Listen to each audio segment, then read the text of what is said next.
यासाठी महाराष्ट्रातले लोक, सामान्य लोक, शेतकरी, कष्टकरी, युवा, विद्यार्थी, महिला या सर्वांची इच्छा आणि त्यासाठी ते त्यांच्या त्यांच्या लेवलवर प्रयत्न करत आहेत.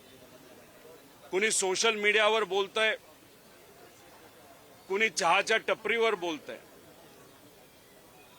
गवत खुरपत असताना महिला एकत्रित येऊन लाडकी बहीण योजना ज्यांनी आणली तोच व्यक्ती तिथं राहिला नाही आणि त्या व्यक्तीला न्याय मिळाला पाहिजे यासाठी ते तिथं प्रयत्न करतायत. काम झालं पाहिजे, नवीन कंपनी आल्या पाहिजे, नोकऱ्या आल्या पाहिजे यासाठी युवा सुद्धा आता चर्चा त्या ठिकाणी करत आहेत. जो नेता यासाठी लढत होता तोच आज आपल्यात नाही. त्याच्याबद्दल काय झालं, कसं झालं, कुणी केलं, अशा पद्धतीने महाराष्ट्रातली तमाम जनता त्यासाठी प्रयत्न करत आहे, लिहित आहे आणि वाट बघत आहे.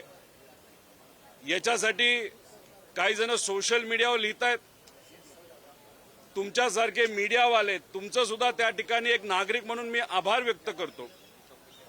तुम्ही जे मेन स्ट्रीम मीडिया आहेत, प्रिंट मीडिया आहेत, त्याच्याचबरोबर सोशल मीडियावर छोटे मोठे मीडिया चॅनल चालवणारे जे सर्व लोक आहेत, रील्स करणारे लोक आहेत, अजितदादा पक्षाचे आमदार अमोलजी मिटकरी, ठोंबरेताई व त्यांच्यातले जे कोणी पदाधिकारी आपापल्या लेवलला लढतायत ते सुद्धा असतील, माझ्यासारखे परिवारातले काही लोक आणि कार्यकर्ते, असे सर्वच लोक आपापल्या लेवलला तिथं लढत आहेत.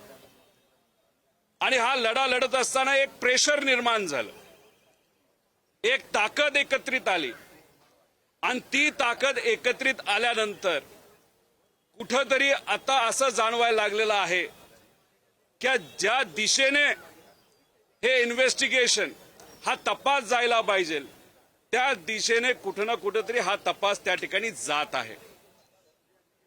पण हा जात असताना त्याच्यामध्ये काही गोष्टी आपल्याला जाणवतात. काल डीजीसीए कडनं जे काही त्या ठिकाणी अहवाल दिला गेला त्या अहवालावर मी बोलेलच, पण डीजीसीएने आतापर्यंत दिलेले कुठले कुठले अहवाल आहेत ते क्रमवारीने आपल्या समोर त्या ठिकाणी मी मांडेल. आज आपल्या माध्यमातून मी बोलतोच आहे, पण 2 दिवसात मी अजून एक प्रेस कॉन्फरन्स घेणार आहे आणि त्या प्रेस कॉन्फरन्सच्या माध्यमातून अजून काही गोष्टी मी तिथं सांगणार आहे. पण आज या प्रेस कॉन्फरन्सच्या माध्यमातून लगेच आम्ही काय करणार आहोत आणि कालचं जे काही डीजीसीए कडनं स्पष्टीकरण आलं आहे त्याच्यावर फक्त मी त्या ठिकाणी बोलेल. याच्यामध्ये 28 जानेवारीला डीजीसीए कडनं हा अहवाल त्या ठिकाणी दिला गेला, म्हणजे ऍक्सिडेंट झाल्या त्याच दिवशी हा अहवाल आला होता. 28 जानेवारी 2026 1:36 दुपारचा. याच्यामध्ये त्यांनी असं लिहिलंय की the last regulatory audit carried out by DGCA in the month of फेब्रुवारी 2025 no level 1 findings were issued. म्हणजे 28 जानेवारीला जेव्हा दादांचं शव हे हॉस्पिटलमध्ये होतं, पोस्टमॉर्टम त्यांचा सुरू होता, अख्खं महाराष्ट्र त्या ठिकाणी दुःखाच्या डोंगरामध्ये दुःखात त्या ठिकाणी होतं, त्यावेळेस यांनी हा रिपोर्ट काढला आणि ह्याच्यात सांगितलं, नाहीतर तिथं VSR ला क्लीन चिट देण्याचा पहिला प्रयत्न हा 28 जानेवारीला त्या ठिकाणी झाला. याच्यामध्ये सांगितलं होतं लेवल 1चं कुठेही काय त्या ठिकाणी अडचण आम्हाला जाणवली नाही. त्याच्याच बरोबर ज्या व्यक्तीचं आम्ही राजीनामा मागतोय ते म्हणजे या देशाचे एव्हिएशन मिनिस्टर, त्यांनीच 28 तारखेला एक स्टेटमेंट दिलं, no safety concerns with Learjet aircraft VSR ventures, असं एव्हिएशन मंत्र्यांनी त्या ठिकाणी सांगितलं.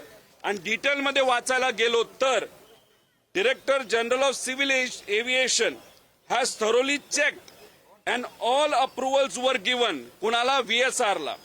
The organization VSR Ventures also seems to have undergone an assessment last year. हे त्या ठिकाणी सांगण्यात आलं आणि पायलट बद्दल पण ते तिथं बोलले. म्हणजे त्याचा अर्थ डीजीसीएल क्लीन चिट दिलीच, पण त्याच्याच बरोबर ज्या मंत्र्यांचा आम्ही राजीनामा मागतोय आणि मागतच राहणार जोपर्यंत मिळत नाही त्या व्यक्तीला सुद्धा VSR ला दुर्दैवाने त्याच दिवशी तिथं क्लीन चिट दिली. आता तुम्ही म्हणाल की काल जो काय अहवाल हा डीजीसीएचा आला, काही प्रमाणात आपल्याला यश मिळालं, काही प्रमाणात यश मिळालं, पण ते नखा एवढं. ते काय हे मी तुम्हाला सर्वांना सांगतो.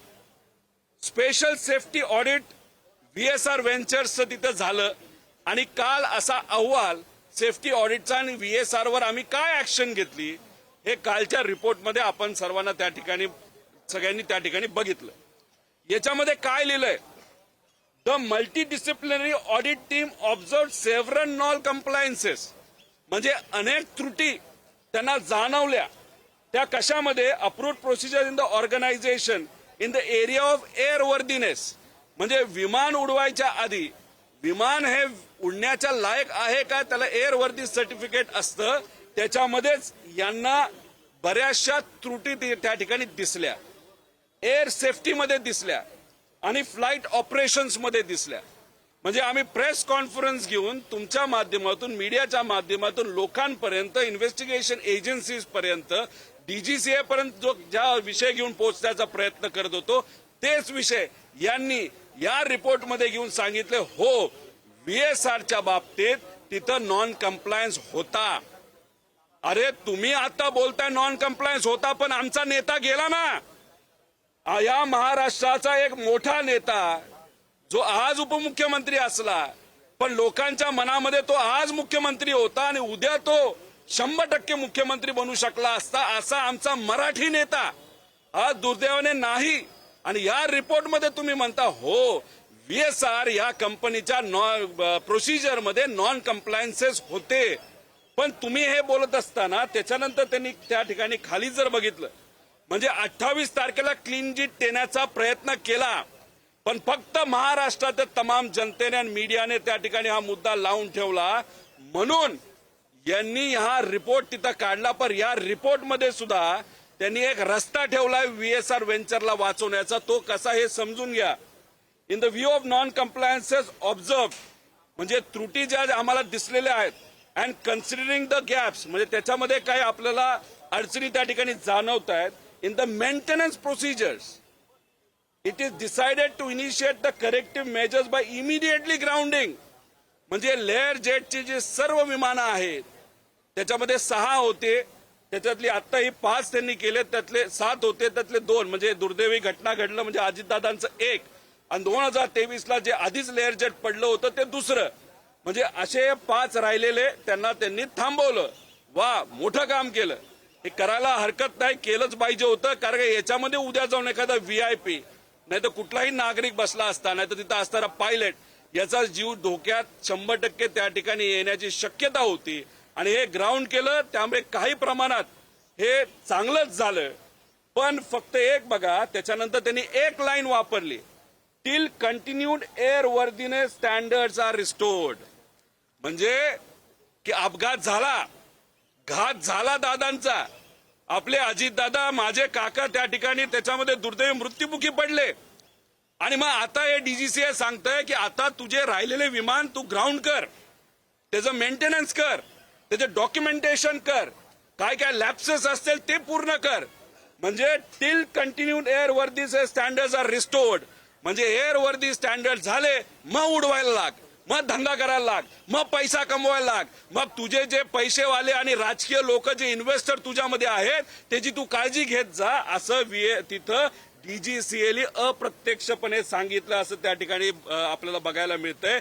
त्यामुळे हे जे काय केलं तुम्ही फक्त दिखावा तिथं करताय, तुम्हाला फक्त दाखवायचं की आम्ही त्या ठिकाणी ऍक्शन घेतली. आणि आमचं एक मत आहे की तुम्ही काय करता की VSRचे हे 5 मशीन्स विमानं ही तुम्ही ग्राउंड केली.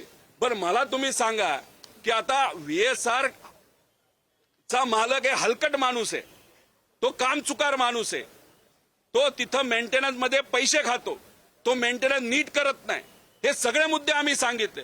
मग एखादा माणूस एखाद्या विषयामध्ये जर चोरी करत असेल, तो फक्त लेअर जेटमध्ये चोरी करणार आहे का? तो लेगेसीमध्ये चोरी करणार नाही का? तो ग्लोबल नावाच्या विमानामध्ये जे काही त्याच्याकडे आहेत त्याच्यामध्ये तो चोरी करणार नाही का?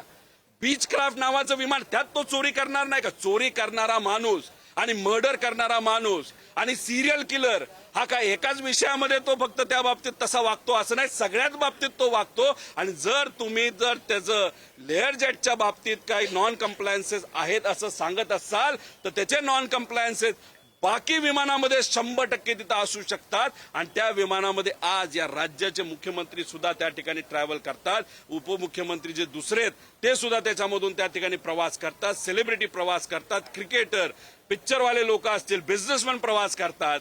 मग जर तुम्ही 5 विमानं ग्राउंड करत असाल तर मग बाकीची विमानं उडवत ठेवायला धंदा करायला तुम्हाला कुणी सांगितलंय? त्यामुळे तुम्ही ग्राउंड करत असताना सगळेच विमान तुम्ही ग्राउंड करा. कारण का एका कुठल्या तरी हॉटेलमध्ये जर तिथं ड्रग्ज सापडले असतील आणि त्या मालकाचे 5 हॉटेल असतील तर बंद करत असताना एक हॉटेल बंद करून चालणार नाही, सगळे हॉटेल बंद करावे लागतील. तसंच या विमानाच्या बाबतीत सुद्धा VSRच्या ज्या सगळ्या ज्या काही विमानं आहेत ती तिथं लगेचच्या लगेच ग्राउंड झाली पाहिजे. पण तसं होणार नाही. त्याचं कारण आणि त्याच्या सांगणीच आधी आम्ही मागणी करतोय, TDPचे जे खासदार आहेत, जे आज या देशाचे एव्हिएशन मिनिस्टर आहेत, त्यांच्या नेत्याची आणि VSRचे आर्थिक संबंध असल्यामुळे इथं कुठंतरी VSRला वाचवलं जातं हे आधी बोललो आणि आता सुद्धा त्या ठिकाणी आम्ही ठाम आहोत. त्यामुळे आम्हाला या देशातल्या सरकारला, तिथं पंतप्रधान साहेबांना, तिथं असणाऱ्या होम मिनिस्टर साहेबांना, त्याच्याचबरोबर लीडर ऑफ ऑपोजिशनला विनंती करायची आहे की हे जे महाशय त्या ठिकाणी बसलेले आहेत, ज्या कुठल्या पक्षातले ते आहेत, त्यांना त्या पदावर राहण्याचा कुठलाही अधिकार नाही. अशाच पद्धतीने तुम्ही कुठेतरी VSRला वाचवतात असं आमचं मत आहे. आता एक तुम्ही गोष्ट लोकांनी सुद्धा समजून घेतली पाहिजे, नेत्यांनी सुद्धा समजून घेतली पाहिजे. VSRची 5 विमानं तुम्ही ग्राउंड केली, पण मग एअर वर्दीनेस सर्टिफिकेट कोण देतं? मेंटेनन्स हा वेळेवर होतो हे कोण बघत असतं? एअर सेफ्टीची जबाबदारी कोणाची? हे DGCA ची जबाबदारी आहे. त्यामुळे जर VSRला तुम्ही त्या ठिकाणी चूक केली असं सांगत असाल तर DGCA सुद्धा त्या ठिकाणी चूक केली असं आमच्या सगळ्यांचं मत आहे. त्यामुळे आम्ही आता ही मागणी करत आहोत की आमचं असं मत आहे की आता तुम्ही VSR व्हेंचरच्या मालकावर त्या ठिकाणी कारवाई केली पाहिजे, त्याला तुम्ही ताब्यात घेतलं पाहिजे. त्याच्याच बरोबर DGCAचे जे कुठले अधिकारी या विमानाशी आणि इतर विमानाशी त्या ठिकाणी निगडीत होते त्या लोकांवर सुद्धा कारवाई तिथं होणं तितकंच महत्वाचं आहे.